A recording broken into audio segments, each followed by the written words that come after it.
Welcome to my channel government exam support. तो song माने आज मोस्ट इंपोर्टेंट टॉपिक ऊपर आलोचना करिबा जोटा कि आपनको डे टू लाइफ रे आपण फेस करछंती जोटा आपनकर प्रॉब्लम होची जोटा गवर्नमेंट जॉब प्रार्थी मान जो माने प्रिपेयर करछन ताकर सब बळे ए जिंसडा होची जोटा कि एग्जाम रे खराब कोन पय हुए बारंबार फेल काई हुए सॉल्यूशन यार कोन ए सब तीनटा टॉपिक ऊपर हम आलोचना करिबा। हमरो जो माने भी गवर्नमेंट एग्जाम में प्रिपेयर कर किए बैंकिंग में प्रिपेयर कर स्टाफ सिलेक्शन में प्रिपेयर कर टीचर एग्जाम में प्रिपेयर कर तो निहाती आपण माने ध्यान देव पड़ो कि आपण माने एक्चुअली आपण माने फास्ट देखिए आपण माने निजर गोल को निहाती फिक्स करिया पड़ो। आपण माने जदी बैंकिंग दउछंती तो बैंकिंग प्रिपेयर करंतु आपण जदी एसएससी देउछंती रेलवे ये सब रेलवे और टीचिंग एग्जाम ये सब तार वे ऑफ प्रिपरेशन सब अलग अलग थाए। तो आपण माने जदी बैंकिंग प्रिपेयर करी कहबे एसएससी क्रैक करिवे जदी एसएससी क्रैक करिवे टीचिंग एग्जाम क्रैक करिवे जदी रेलवे क्रैक जदी प्रिपेयर करी कहबे बैंकिंग तो केबे एमती होबनी। तो आपण माने फिक्स करंतु कि आपण माने को पर्सन को टच करिवे आपण माने कोटा आपनकर स्ट्रांग पॉइंट आपण जदी मैथमेटिक्स भलो होची कि रीजनिंग भलो होची तो आपण मानकर माइंड शार्प अछि तो बैंकिंग प्रिपेयर करंतु। आपण जदी बेसिक आपनकर क्लियर अछि माने आपनर हिस्ट्री ज्योग्राफी आपनकर डे टू लाइफ साइंस आ ए सब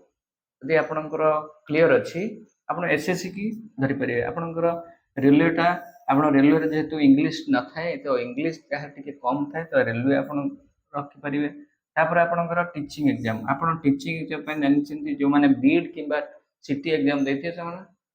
टीचिंग एग्जाम धरंतु। तो आपण माने एबे कहिबा एबे कोन होच पिला मान कोन करूछंती ना जदी आपनकर टीचिंग एग्जाम थिबो तो आपनकर सही टाइम रे आपनकर आरआई पळे आसिला कि रेलवे एग्जाम पळे आसिला तो एसएससी कौन से एग्जाम पड़ेगा तो से एग्जाम भी से माने दे दउछंती। तो से फल रे तो आपण मानकर गोल ठीक हलानी तो टीचिंग एग्जाम ता भी आपनकर फेल हे गला। तो से भलिया जदी आपनकर आरआई एग्जाम अछि आपण से टाइम रे रेलवे एग्जाम तो आपनकर निहाती यार होची सिलेबस। तो सिलेबस समस्तकर डिफरेंट थाए डिफरेंट सिलेबस तेणु आपण माने फिक्स करिया पड़िवो। तो आपण माने फिक्स करिया पड़िवो सिलेबस ओरिएंटेड को सिलेबसटा आपनकर माने प्रिपरेशन रे अधिक आपण देइछंती तो सेईटा को आपण माने निहाती 6 मास वर्ष भलरे प्रिपरेशन करिया पड़िवो। तो तो आपनकर जो आपण गोटे रु गोटे जंप करछंती सेटा करंतु नहीं। तो आपण गोटे को पूरा फिक्स करी गोटे पढंतु जदी आपनको किछि आगे गोटे जॉब धरी रखु तापर नेक्स्ट आपन जदि भल इच्छा अच्छी तो आपण माने नेक्स्ट आउ गोटे पढ़े। तो ये गोटे इनफॉरमेशन आउ गोटे कथा आपण माने टाइम मैनेजमेंट आउ डिसिप्लिन आउ गोटे हूँ आपणकर कॉन्फिडेंस ये सब जिनसटा को आपण माने जदि रखिए तो कौन से एग्जाम आपण फेल हेबेनी किमती ना जदि आपण माने जे कौन से एग्जाम देवा पूर्व आपण माने टाइम मैनेजमेंट करी एग्जाम टाकू टेस्ट बहुत देथिवे तो टेस्ट देवा फल रे आपनकर टाइम टा मैनेजमेंट हेते। तो आपण जदि 2 घंटा भीतर आपण जदि क्वेश्चन अनुसार 150 अछि एबे एलटीआर एग्जाम सरला तो 2 घंटा भीतर 150 एग्जाम अच्छी तो भाविया दरकार कि 2 घंटा भितर 120 मिनट भितर 150 को किमिति अटेंड करियो तो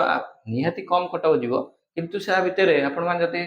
बहुत गुडे क्वेश्चन प्रिपेयर करथे तो आपण कोटा छाडियो कोटा छाडिबिन तो जानि परियो। तो सेटा टाइम मैनेजमेंट आपनकर एग्जाम हॉल भितर निहाती दरकार। तापरे डिसिप्लिन माने आपनको डिसिप्लिन वे रे जिया पड़ियो माने एकरु टिके एमिति एग्जाम रे केबे करिवेनी